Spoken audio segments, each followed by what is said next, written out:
Siapa yang Allah dah mula buka hidayah untuk diri dia, jagalah hidayah yang Allah bagi ni, dan jangan bagi peluang untuk hidayah ni tercabut balik pada diri dia. Jangan bagi ruang.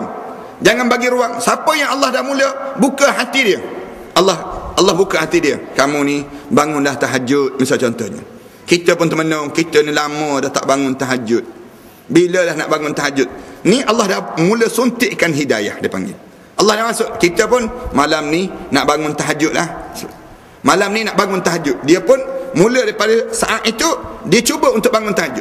Ini tanda Allah sedang bagi hidayah untuk diri dia. Dia pun rasa seronok. Kadang-kadang dia duduk seorang-seorang, dia termenung. Dia teringat, aku ni lama dah tak baca Quran, lama dah tak dengar kuliah, misal contohnya. Tanda Allah sedang membuka hidayah untuknya. Kalau dah Allah bagi hidayah, jangan terlepas hidayah ini.